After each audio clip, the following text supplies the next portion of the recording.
Bienvenido a YOLO Camotes, videos de temas de interés general. Los presidentes estadounidenses han visitado territorio mexicano de manera oficial en 34 ocasiones a sus homólogos mexicanos, 35 con la de Trump, aunque él lo hizo como candidato presidencial y no como mandatario en el año 2016. Hoy, a través de 13 puntos, deseo platicarles un poco de ello. Es por eso que YOLO Camotes tiene el placer de traerles el día de hoy las 34 visitas de los presidentes estadounidenses a México. Vinagre y miel. Número 1.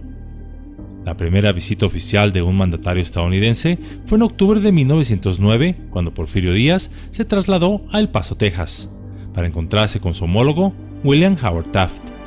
Fue una visita recíproca, pues también se reunieron en Ciudad Juárez. Yo le recibí a usted como a un verdadero republicano, y usted me recibe como a un emperador, le diría Taft al presidente Díaz, pues este había mandado a traer flores de Guadalajara, la vajilla del emperador Maximiliano de Habsburgo y elegantes cortinas rojas y cuadros de George Washington para adornar el edificio de la aduana donde ambos se reunieron.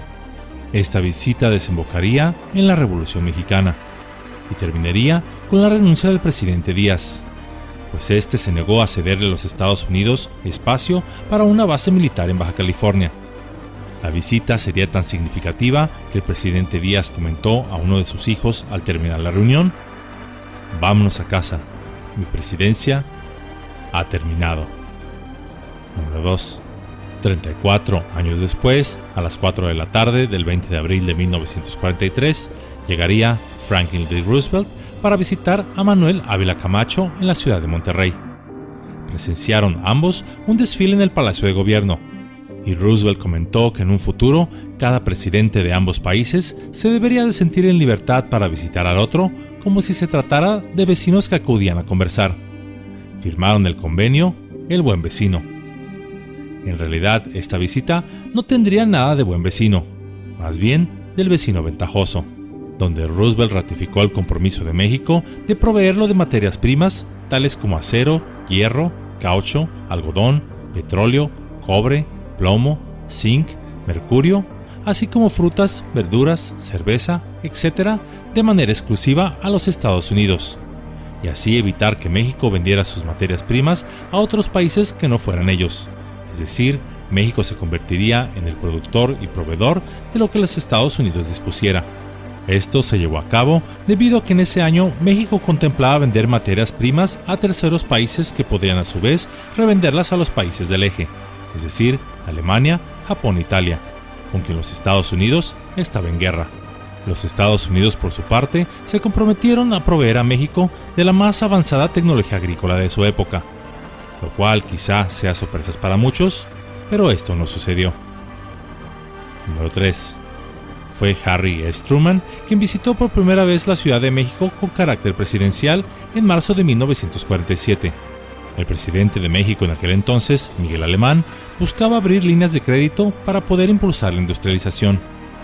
Truman aprovechó la ocasión para que el mundo viera su política del buen vecino y llevó una ofrenda al Monumento a los Niños Héroes, donde Truman, deseando pasar a la posteridad con una frase, expresó: "Un siglo de rencores se borra con un minuto de silencio". Pero esta frase y esta ofrenda, los cadetes del heroico colegio militar la tomaron como una ofensa, así como una falta de respeto a los héroes de la guerra de invasión estadounidense, por lo que al siguiente día, la ofrenda que depositó el presidente Harry Salomon Truman amaneció tirada frente a las puertas de la embajada estadounidense. Por cierto, el crédito que buscó Miguel Alemán de $150 millones para los clásicos proyectos del gobierno, donde los funcionarios se hacen repentinamente multimillonarios, como el fomento del campo, la construcción de escuelas y carreteras, que hoy ya deberían de haber llegado a Marte, sí le fue concedido, pero el presidente alemán requirió de hacer más visitas a la Casa Blanca. Y como nota extra de esta visita, Salomon Truman escribiría en su diario lo bien que México la había recibido. Pero en relación a los niños héroes, la batalla de Chapultepec y la invasión estadounidense a territorio mexicano, que culminaría con la pérdida de más de la mitad de territorio nacional, Truman escribiría en su diario: "Ellos, es decir los mexicanos, se la buscaron".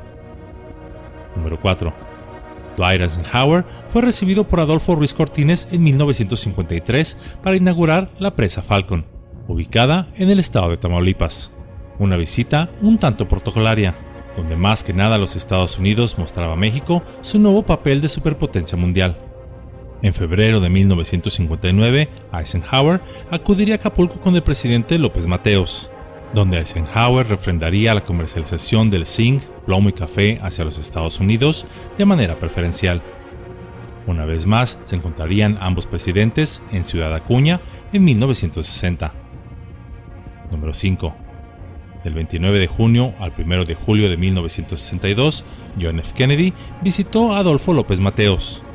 La visita trató sobre la Alianza para el Progreso, en la que los Estados Unidos ayudaría económicamente a los países latinoamericanos. Sería una de las mejores visitas entre mandatarios mexicanos y estadounidenses, la cual pareció más de verdaderos amigos que de políticos. Visita, además, muy representativa, pues John F. Kennedy y Jacqueline, su esposa, eran católicos. El pueblo mexicano esperaría ansioso para asistir a la Basílica de Guadalupe, pues el último día de estancia del presidente Kennedy la aprovecharía para visitar a la Virgen del lugar. La visita fue tan distendida y llena de camaradería que López Mateos, de manera informal, le solicitó a Kennedy que por favor le devolvieran el territorio del Chamizal, a lo que Kennedy dijo que sí lo haría, iniciando su regreso a los Estados Unidos los procesos para que esto se llevara a cabo, aunque ya no le alcanzaría la vida y el tiempo a Kennedy, pues sería asesinado en Dallas, Texas, por francotiradores traídos de Europa y contratados por las más altas esferas políticas estadounidenses. Aunque claro, la historia oficial culpa a Lee Harvey Oswald como el asesino solitario, el cual, con un rifle viejo de la Segunda Guerra Mundial y su bala mágica que rebota y hace giros caprichosos, le quitaría la vida a Kennedy. Oswald sería asesinado poco tiempo después. Número 6. Lyndon B. Johnson visitaría en varias ocasiones el país.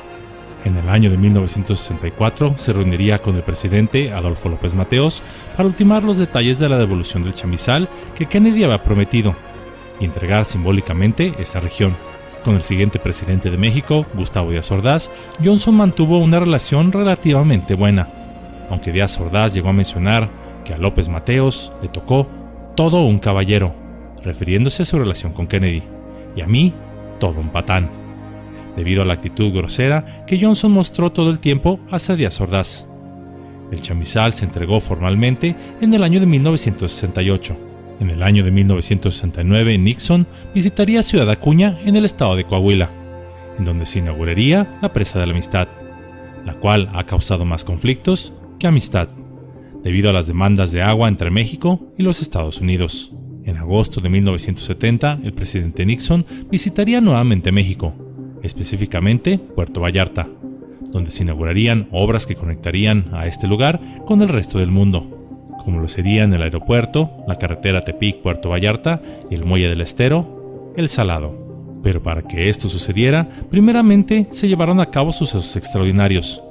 El primero de ellos fue que por decreto del entonces gobernador Francisco Medina Ascencio elevaría a Puerto Vallarta a la categoría de ciudad, aun cuando ésta no tenía el número de habitantes para ello, así como tampoco las características urbanas. Segundo, se enlazaría a Puerto Vallarta al Sistema Nacional de Microondas. Para cubrir la visita presidencial se dieron cita más de 300 periodistas, tanto nacionales como extranjeros. Puerto Vallarta en aquel entonces contaba con tan solo 35,000 habitantes. Además, en esa visita, 15,000 elementos del ejército y fuerza aérea llegaron a la ciudad con la tarea de salvaguardar la seguridad de ambos mandatarios. Por cierto, el aeropuerto de Puerto Vallarta lleva hoy el nombre de Aeropuerto Internacional Licenciado Gustavo Díaz Ordaz. Esta reunión daría proyección internacional a Puerto Vallarta, donde comenzaron a llegar vuelos con turistas provenientes de Estados Unidos, así como de Europa. Como anécdota de esta visita, durante la reunión privada entre Díaz Ordaz y Nixon, que se realizó en el entonces Hotel Delfín, se designaría a un muchacho que trabajaba como mesero para que le sirviera el café y las galletas. Al presidente Díaz Ordaz le agradaría tanto el muchacho que le regalaría un bolígrafo con su nombre grabado. Este muchacho de apenas 15 años de edad, con los años, haría carrera en el sindicalismo y la política. Su nombre, Rafael Llerena Zambrano. Punto número 7. El 21 de octubre de 1974, el presidente Gerald Ford acudiría a Magdalena de Quino, en Sonora, para reunirse con Luis Echeverría Álvarez y respaldar la Carta de Derechos y Deberes Económicos de los Estados. El presidente Luis Echeverría le suecaría a Ford una chamarra estilo Marlboro, y la cual desde entonces se pondría de moda en los Estados Unidos y después el resto del mundo. Número 8. A José López Portillo le correspondería recibir a dos mandatarios estadounidenses. En 1979, Jimmy Carter vino a territorio nacional a presionar al país para que vendiera gas natural a las compañías estadounidenses al precio que ellas querían, y no a la que el gobierno mexicano había establecido. Aunque López Portillo se resistió pensando que el poderío petrolero nacional lo salvaría de cualquier crisis, estaba equivocado, aunque se quedó con la satisfacción de que Carter regresó a los Estados Unidos con una diarrea tan grande que prácticamente se pasó todo el tiempo en el excusado cuando estuvo en territorio nacional. José López Portillo también recibiría al presidente Ronald Reagan en el año de 1981 para discutir la cooperación económica de países desarrollados de América. Reagan sería el segundo presidente que más visitas ha hecho a México después de George Bush, hijo. El presidente Reagan tendría una estrecha relación con Miguel de la Madrid Hurtado, a quien visitaría en 1983, 1986 y 1988. El presidente de los Estados Unidos en aquel entonces comprendió la importancia de la población hispana en los Estados Unidos y promulgaría en 1986 una reforma migratoria. Pero también la visita del mandatario estadounidense en 1988 sería para exigir a México la captura de los asesinos del agente de la DEA, Enrique Camarena, bajo amenaza de que si las autoridades mexicanas no lo hacían, entonces quizá las tropas estadounidenses sí lo harían. Sobra decir que rápidamente los responsables fueron capturados.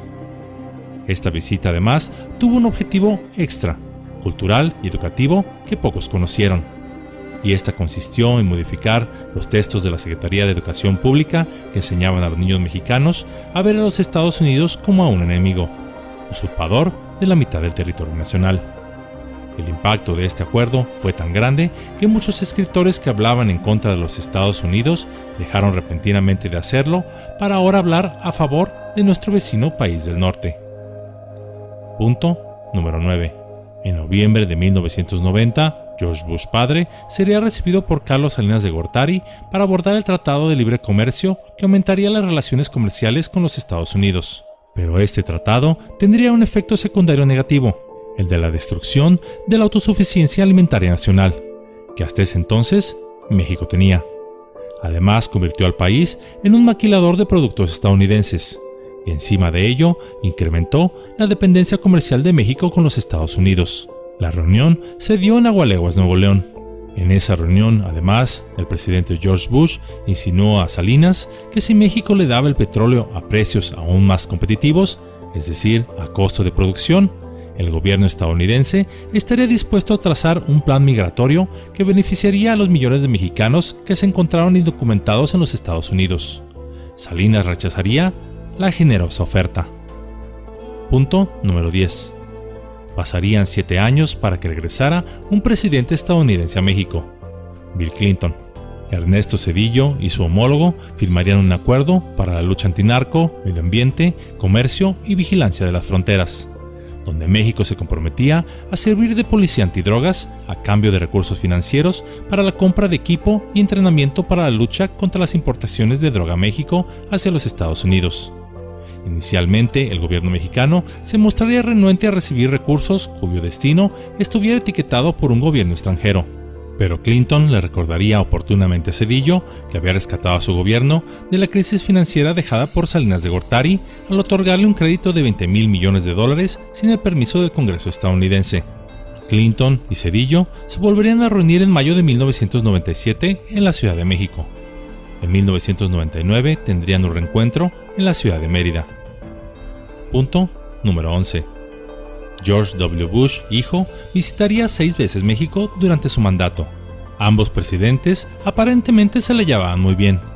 Bush visitaría Fox en el año 2001 en Guanajuato, en marzo del 2002 en Monterrey, en octubre de ese mismo año en Los Cabos, en enero del 2004 nuevamente en Monterrey, en marzo del año 2006 en Cancún. En las múltiples visitas de Bush hijo al país, Fox intentó que se firmara una reforma migratoria a favor de los mexicanos residentes en los Estados Unidos. Pero a pesar de la supuesta gran amistad entre ambos presidentes, el presidente Bush le dio largas al asunto. Como dicen por ahí, lo dejó en visto, y nada se concretó. A Felipe Calderón, Bush hijo, lo visitó en Mérida en marzo del año 2007. Al año siguiente se firmaría el acuerdo que lleva el nombre de la locación de la visita de Bush, Iniciativa Mérida, la cual consiste en un apoyo de $2.300 millones anuales para dotar a las Fuerzas Armadas Judiciales y Policíacas mexicanas de tecnología de punta, aeronaves, etc. para el combate al narcotráfico. Este apoyo ha servido de lanza de doble punta, pues cada vez que el gobierno mexicano no complace al vecino país del norte, los Estados Unidos amenazan con retirar el apoyo. Cada sexenio desde entonces ha sido así. Aunque el gobierno mexicano presidido por el actual presidente López Obrador tenía la intención de cambiar ese acuerdo para que se permitiera emplear sus recursos ya no en la lucha contra el narco, sino para la creación de empleos e inversión de proyectos de desarrollo, como lo es el Tren Maya, el aeropuerto de Santa Lucía, Jóvenes Construyendo el Futuro, etc., esto le fue negado por el gobierno estadounidense. Punto número 12. La primera vez que Obama visitaría México sería en abril del año 2009. El entonces presidente Felipe Calderón le ofreció una cena en el Museo de Antropología e Historia. Según la Secretaría de Relaciones Exteriores, los camarones con pico de gallo, los nopales asados y filetes en salsa de molcajete y demás alimentos y bebidas que se ofrecieron en la cena de honor tendrían un costo de $3.675.521 pesos. Sus siguientes visitas serían en agosto del año 2009 a la Cumbre de Líderes de América del Norte en la ciudad de Guadalajara. En el año 2012, el presidente Obama se reuniría en Los Cabos con el presidente Enrique Peña Nieto, esto para la reunión del G20. También lo haría en mayo del año 2013, en la Ciudad de México. En el año 2014, durante la Cumbre de Líderes de América del Norte que se llevó a cabo en Toluca. Las visitas de Obama fueron supuestamente para reafirmar el apoyo económico de los Estados Unidos a México para que continuara este último la lucha contra el narcotráfico.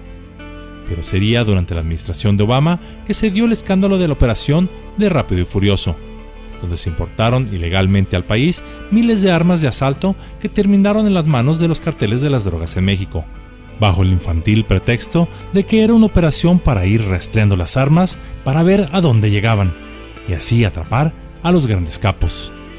Y según revelaciones más recientes, esto sucedió con el conocimiento de las más altas esferas del poder en los Estados Unidos. Esta dotación de armas hacia los cárteles de la droga en México iniciaría una escalada de violencia sin precedentes y que hasta la fecha parece no tener fin. Punto número 13. Donald Trump. A pesar de la cercana relación social y comercial entre México y los Estados Unidos, hasta el año 2020, Trump no había visitado México de manera oficial.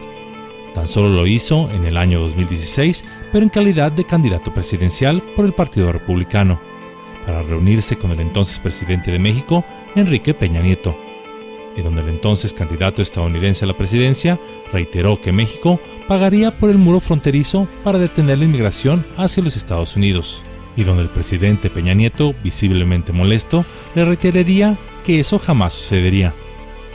Esta reunión trascendió en un ambiente de tensión, donde el entonces candidato estadounidense había basado su campaña en un candente discurso antimigrante, culpando a estos, en especial a los mexicanos, de casi todos los males de su país, llamándolos violadores, criminales y prometiendo deportar a millones de ellos. Luis Videgaray, el entonces secretario de Hacienda y Crédito Público, había organizado y hecho posible esta visita al país debido al lazo de amistad que él tenía con el círculo familiar del entonces candidato estadounidense. Pero debido a las tensiones provocadas durante la visita que hicieron ver mal al gobierno mexicano, Videgaray fue removido de su cargo. Pero al ganar Trump la presidencia, Videgaray fue hecho secretario de Relaciones Exteriores. El gobierno de Trump obligaría al gobierno mexicano a renegociar el nuevo Tratado de Libre Comercio entre ambos países, el TEMEC, el cual ya estaba listo para ser firmado.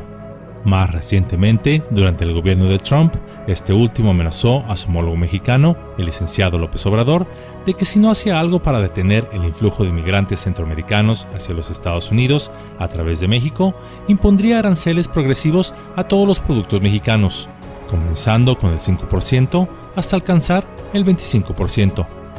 Por lo que la recién creada Guardia Nacional, por parte de la administración del presidente López Obrador, sería desviada de sus funciones de seguridad nacional para realizar labores migratorias en el sur del país, por lo que México sí terminaría pagando por el muro fronterizo, aunque no sería construido de cal y cemento, sino de carne y hueso.